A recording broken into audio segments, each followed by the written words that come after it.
तो बाबा जी आपको बताना चाहूंगा जिनके घर शीशे के होते हैं दूसरे के। अब आप लोगों को मैं वो विजुअल दिखाने जा रहा हूं जिसको लेकर मैं मुसलमानों से गुजारिश कर रहा था कि मुसलमान इस वीडियो में आखिर तक बने रहिए कि मुसलमानों को रोड पर लाना है। दोस्तों चुभता खबर में आप सबका स्वागत है। खबर ऐसी हो कि भक्तों को चुभना चाहिए। दोस्तों आज की खबर इस बात से शुरू करना चाहूँगा, हमारी बर्बादियों पर ऐसे मुस्कुरावना चमन वालों, हमारी बर्बादियों पर ऐसे मुस्कुरावना चमन वालों, गुजरनी एक दिन सर से तुम्हारी भी कयामत है।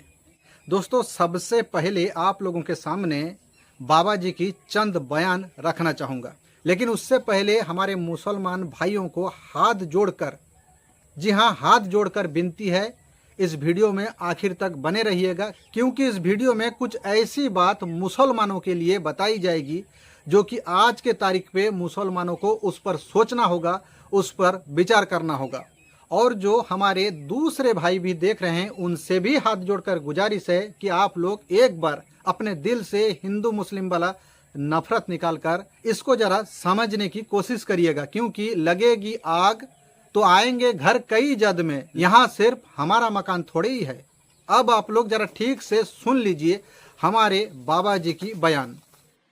उत्पात शुरू हो जाती थी। अब उत्पातियों और उपद्रवियों को पता लगेगा कि 7 पीढ़ियां याद आएंगी उनको, क्योंकि कभी कभी बुरी आदतें जाती नहीं लोगों की, तो उसके लिए उनकी डेंटिंग पेंटिंग करवानी पड़ती है कायदे से। हो मौलाना भूल गया कि शासन किसका है।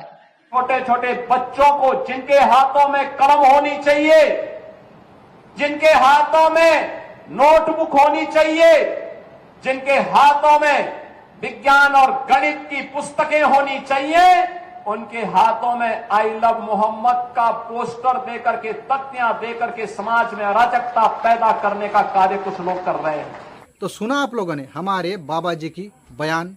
अब आप लोगों को बताऊंगा कैसे इस देश में माहौल बनाया जाता है, कौन लोग हैं इसके पीछे, कैसे एक पूरा पैटर्न काम करता है। फिर से आप लोगों से गुजारिश कर रहा हूं वीडियो में आखिर तक बने रहिएगा, क्योंकि अभी तो मैंने शुरू किया है, आगे आगे देखिए होता है क्या। आगे आगे देखिएगा मैं क्या क्या आप लोगों को दिखाता हूं, तभी तो आप लोगों को पूरा पैटर्न समझ आएगा, पूरा साजिश समझ आएगा। और बाबा जी की बयान का जवाब भी तो देना है।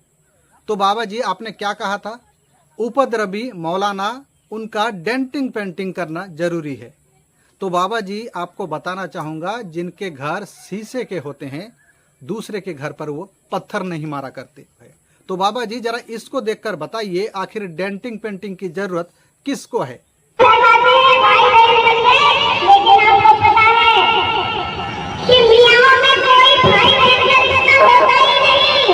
तो बाबा जी जरा बताइए अब डेंटिंग पेंटिंग की जरूरत किसको है। इनके पास इतने मात्रा में हथियार कहां से आए, असला कहां से आए। आपके ही लोग हैं ना, इतने में डर गए क्या बाबा जी? और भी आगे हैं, जरा इसको भी देखिए ना।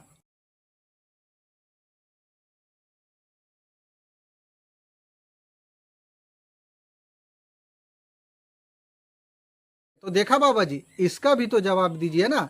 इतने मात्रा में असला हथियार कहां से आया, कौन ऐसे लोगों को हथियार का लाइसेंस देते हैं, इतने मात्रा में हथियारों का लाइसेंस कौन देते हैं, कहां से हथियार आता है, किस काम के लिए इनके पास हथियार है, वो भी इतने मात्रा में। ये लोग तो कोई इस देश के ना तो फौजी हैं, ना तो पुलिस वाले हैं, ना तो ऐसे कोई आर्म वाले नौकरी करने वाले हैं। तो फिर इनके पास इतने मात्रा में हथियार कहां से आए। और बात करते हैं आप उपद्रवी मौलाना, उसको डेंटिंग पेंटिंग की जरूरत है। क्या कहा था आपने, छोटे छोटे बच्चों के हाथ में किताब कलम के जगह पर आई लव मोहम्मद का पोस्टर था। जरा इसको देखिए।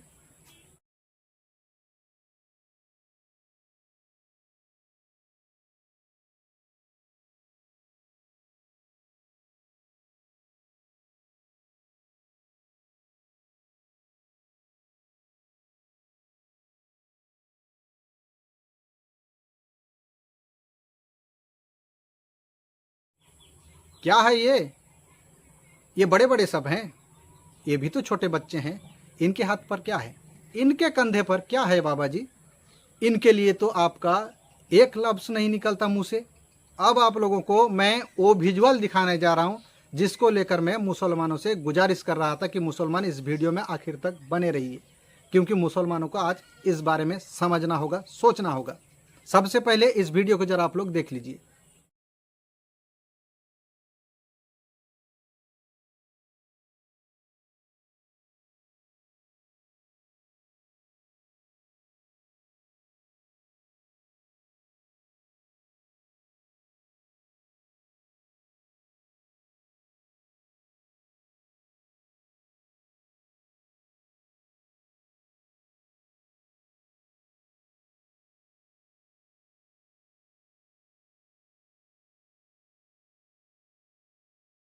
तो देखा आप लोगों ने, आई लव मोहम्मद लिखकर उस पर लोगों को चलवा दिया गया, उस पर गाड़ी चलवा दिया गया। दरअसल ये विजुअल महाराष्ट्र के अहिल्या नगर का है, जहां पर आई लव मोहम्मद लिखकर उस पर लोगों को चलवा दिया गया। किन लोगों ने इसको किया? एक खास समुदाय के लोगों ने इसको किया। समझ रहे हैं ना मैं क्या कहना चाहता हूं? खास समुदाय के लोगों ने इसको किया।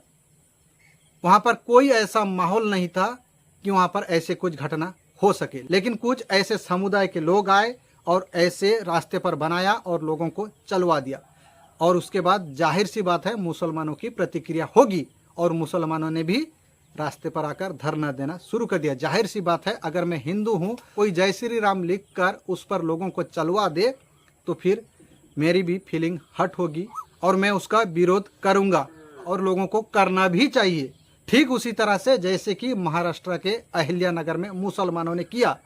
अब वहां पर पुलिस वाले आते हैं, दोनों संगठनों को शांत कर देते हैं। यहां से जरा आप लोग सोचिएगा, दोनों संगठनों को शांत करवा तो देते हैं, लेकिन मुसलमानों पर 20 से 30 मुसलमानों पर एफआईआर करवा दी जाती है। मुसलमानों पर एफआईआर हो जाता है। शुरू किसने किया? जो कि मैं आप लोगों को समझाना चाहता था पहले से। शुरू किसने किया? एक खास समुदाय के लोगों ने शुरू किया। इसी पैटर्न की बात मैं कर रहा था आप लोगों से। जैसे कि पहले दिन 5 सितंबर को शुरू हुआ था यूपी के कानपुर में।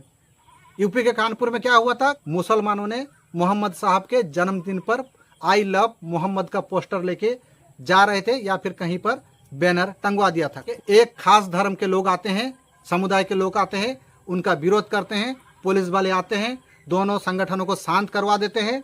फिर 12 से 13 या 15 दिन के बाद कुछ मुसलमानों पर एफआईआर कर दी जाती है। जरा सोचिए, अगर कोई जय श्री राम का पोस्टर लेकर जा रहा है या फिर आई लव राम लिख कर लेकर जा रहा है, इससे किसी को क्या दिक्कत हो सकता है? लेकिन वहां पर कानपुर में इस बात को हवा दी गई कि एक नई परंपरा है कि मुसलमानों ने शुरू किया आई लव मोहम्मद लिखकर, जो कि मैं आप लोगों को समझाने की कोशिश कर रहा था। शुरू कहां से हुआ? एक समुदाय के लोगों ने, एक धर्म विशेष के लोगों ने इसको शुरू किया, और फिर यहाँ पर भी वही पैटर्न, सेम पैटर्न महाराष्ट्र में की गई। एक खास धर्म के लोग इसको शुरू करते हैं और एफआईआर किन के ऊपर की जाती है? मुसलमानों पर। क्यों? क्योंकि यही बात मैं समझाने की कोशिश कर रहा था, क्योंकि कैसे भी करके मुसलमानों को रोड पर लाना है। उनका मकसद है कैसे भी करके मुसलमानों को रोड पर लाना है, मुसलमान भड़क जाएं। उसका कारण है वोट चोरी, बेरोजगारी, ट्रंप का टैरिफ। आप लोगों को ऐसे सैकड़ों मुद्दे और हैं जिनको लेकर आज सरकार बेहाल है, जनता जाग चुकी है। अब राम मंदिर का मुद्दा भी नहीं है जिसको लेकर हिंदू मुसलमान की जा सके। इसीलिए किसी भी तौर पर, किसी भी कीमत पर मुसलमानों को रोड पर लाने की वो लोग कोशिश कर रहे हैं। ऐसे किसी के बहकावे में आकर रोड पर बिल्कुल भी ना आए। अपने आप को मजबूत कीजिए, अपना वोट मजबूत कीजिए। वोट के जरिए ही ये लोग सत्ता में आए हैं और वोट के जरिए ही सत्ता से ये लोग बाहर जाएंगे। ऐसे रोड पर आने से कुछ नहीं होगा।